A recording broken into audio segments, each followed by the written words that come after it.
Hoofnuus vanaand. Israel reageer nie op Trump se bevel om aanvalle op Gaza op te skort nie.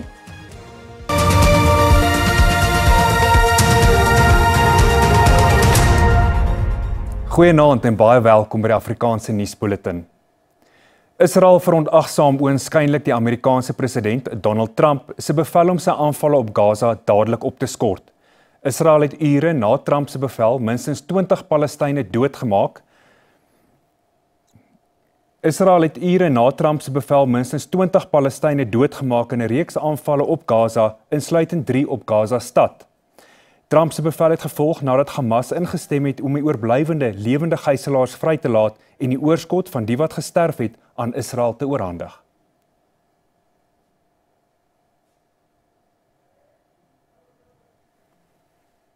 Met hel soos niemand nog gesien het nie, indien hy nie teen môre reageer op Trump en Israel se 20-punt vredesplan nie. We're calling for the immediate and unconditional release. We're calling for them to have access to lawyers, access to consular services from South Africa. They haven't had access to consular services yet, and we're very worried about that. We're pressurizing our government to do that. We're also asking that the boats that the Israelis have captured, that they be returned back to us so that our mission can go unimpeded to provide aid to the starved Gazans over there. Action SA het die voormalige televisieaanbieder Xolani Khumalo as sy burgemeesterskandidaat vir Ekurhuleni aangekondig. Khumalo is bekend vir die werklikheidstelevisiereeks Sizokholo Tola, waar vermeende dwelmsmokkelaars gekonfronteer word.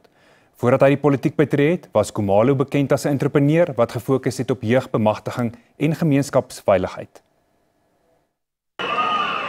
Today, people of Ekurhuleni, I present to you a leader who will fight for you. A son of the soil. Give me an opportunity to present to you Mr. Xolani Khumalo.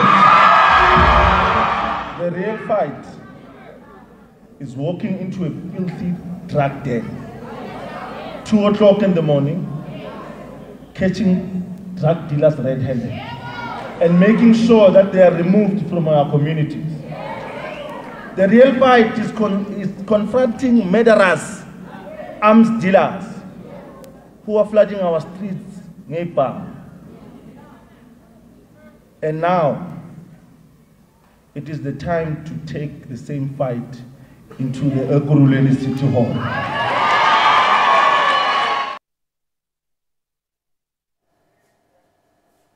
Die Kaapse Metro het meer van sy wetstoepassers ontplooi om die stad nog veiliger te maak. Altesaam 44 wetstoepassingsbeamptes sal langs die N2 snelweg patrolleer om die roete na die Kaapstad internasionale lughawe te beveilig. Meer as 700 beamptes is reg oor Kaapstad ontplooi om die polisie te ondersteun in sy pogings om dwelmhandel en bendebedrywighede te bestry. In die afgelope paar jaar het misdadigers die N2 snelweg geteiken.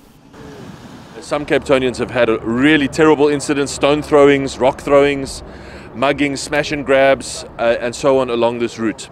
And some people have called it the hell run. And we hope that because of this investment, it is the hell run no more.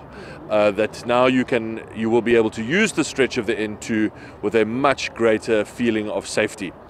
And we are also working more closely with SANRAL to make sure that their highway cameras are working at all times. We now have an escalation system so that if they are not working, that we escalate it immediately and make sure that we get it repaired, or SANRAL gets it repaired. So we really are trying to bring together all of the agencies that operate here to make sure that this highway and airport area is safer. Meer as 700 veiligheidsbeamptes wat onlangs opgelei is, word tans reg oor die stad ontplooi. Over the last months, we have given SAPS over 200 members per day to assist with their gang operations in the 11 gang stations.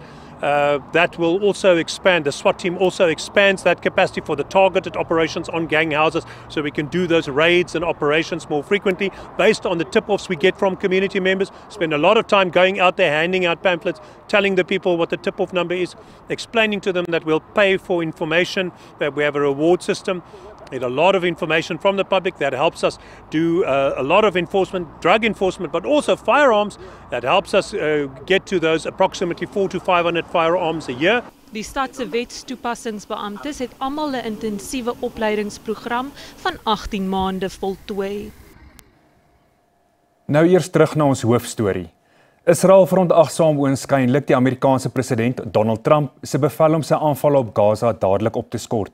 Israel het ure na Trump se bevel minstens 20 Palestynë doodgemaak in 'n reeks aanvalle op Gaza, insluitend 3 op Gaza stad.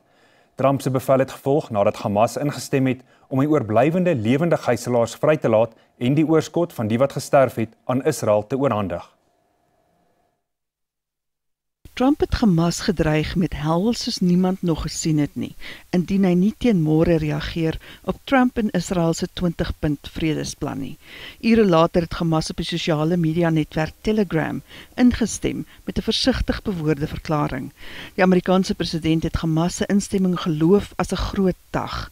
This is a big day. We'll see how it all turns out. We have to get the final word down in concrete. Very importantly, I look forward to having the hostages come home to their parents and having some of the hostages, unfortunately, you know the condition they're in, come home likewise to their parents because their parents wanted them just as much as though that young man or young woman were alive. Hamas het ook ingestem om die Gaza-regering te oorhandig aan 'n onafhanklike Palestynse groep tegnokrate, gegrond op 'n Palestynse nasionale konsensus.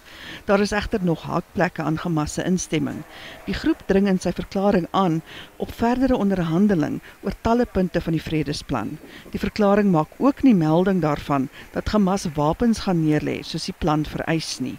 Intussen sê inwoners van Gaza dat lug- en grondaanvalle voortduur sedert Trump se bevel. Israel hou ook vol dat Palestynë in Noord-Gaza moet vlug. Israel het ondertussen sy weermag aangesê om voor te berei op fase 1 van die vredesooreenkoms, wat die vrylating van gijslaers is. Net hierna kyk ons na hoogtepunte van die Bokke Pumas wedstryd. Bly by ons ingeskakel.